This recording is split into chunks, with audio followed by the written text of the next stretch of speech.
والصلاة والسلام علیک یا رسول اللہ وعلی آلک و اصحابک یا حبیب اللہ صلی اللہ علیہ وسلم۔ الحمدللہ محترم زائرین اکرام، ابھی ہم مزدلفہ سے ہوتے ہوئے مینا کی طرف رواں دواں ہیں۔ درمیان میں چند ایک زیارت آئے گی، جگہ آئے گی، انشاءاللہ اس کو بھی دیکھتے ہوئے چلیں گے۔ ایک جگہ آئے گی درمیان میں جس جگہ کا نام ہے وادی محصر۔ یہ وہ جگہ ہے کہ جہاں پر اللہ تعالیٰ کا عذاب نازل ہوا تھا۔ یمن اور حبشہ کا ایک بڑا ہی بدبخت بادشاہ گزرا ہے جس کا نام ابرہہ تھا۔ اس بادشاہ نے اپنے صنعاء میں ایک بت تیار کیا ہوا تھا، اور وہ یہ کہتا تھا کہ جس طرح سے مسلمان حج کے دنوں میں خانہ کعبہ کی زیارت کے لیے آتے ہیں، معاذ اللہ اسی طرح سے لوگ جو تو اس بت کی زیارت کے لیے آئیں اور اس کی پوجا کریں، اس کا طواف کریں۔ معاذ اللہ جب یہ بات مکہ کے لوگوں کو پتہ چلی تو مکہ پاک کے قبیلے کا ایک شخص جو تو وہ غصے میں آ کر کے اس نے اس کے گرجا میں جا کے پاخانہ کر دیا، گندگی کر دی، جس کی وجہ سے ابرہہ طیش میں آ کر اپنے ہاتھیوں کا لشکر لے کر کے خانہ کعبہ کی طرف بڑھنے لگا، معاذ اللہ خانہ کعبہ کو گرانے کی نیت سے۔ تو جیسے ہی وہ اس مقام پر پہنچا جس جگہ کا نام ہے وادی محصر، جیسے ہی وہ وادی محصر پہنچا تو اللہ تعالیٰ نے ابابیل پرندوں کے ذریعے ابرہہ اور اس کے لشکروں پر اپنا عذاب نازل فرما کر اسے نیست و نابود فرمایا اور اپنے گھر کی حفاظت فرمائی۔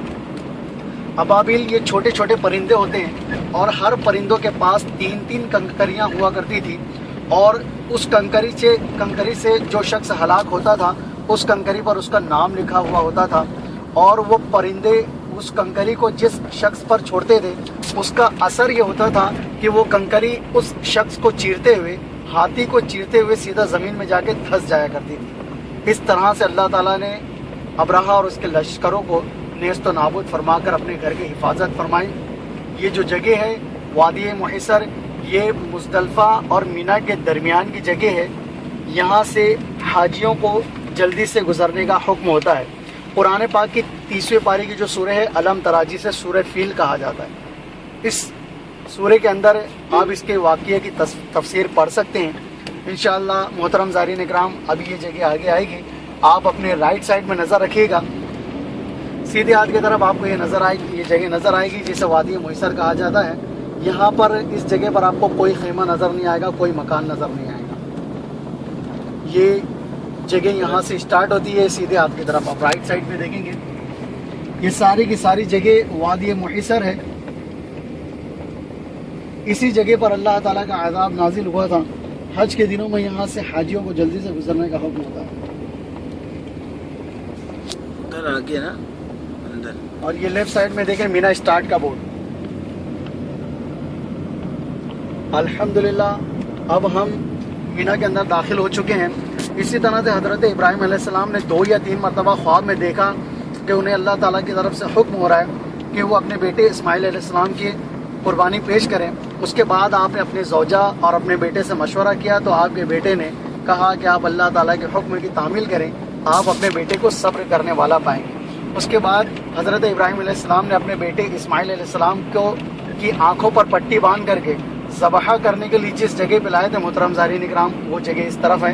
آپ اپنے الٹے ہاتھ کی طرف دیکھیں، آپ کو چھوٹا سا ایک پہاڑ نظر آئے گا، اس پہاڑ کے اوپر وائٹ کلر کا ایک مینار نظر آئے گا چھوٹا سا، دیکھیں حاجی صاحب نظر آ رہا ہے آپ کو؟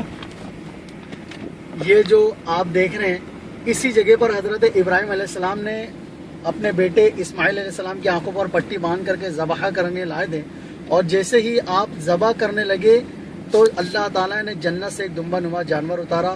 اس کے بعد آپ نے اپنے بیٹے کی جگہ اس دمبے کی قربانی پیش کی، اور آج اسی کی یاد میں کروڑوں لوگ عید الاضحیٰ مناتے ہیں اور اپنے اپنے جانور کی قربانی پیش کرتے ہیں۔ چونکہ یہ جگہ حضرت ابراہیم علیہ السلام کی یاد کو تازہ کرتی ہے، ایک مرتبہ درود ابراہیم پڑھ لیجیے۔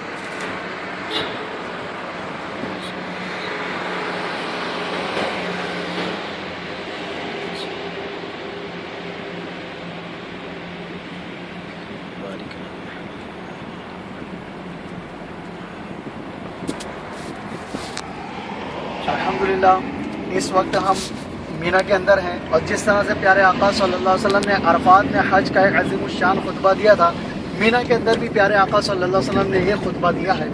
اور مینا کے اندر ایک مسجد ہے جس کا نام ہے مسجد خیر. بڑی ہی تاریخی یہ مسجد ہے. اس مسجد کے اندر 70 انبیاء کرام کی مزار پاک ہے.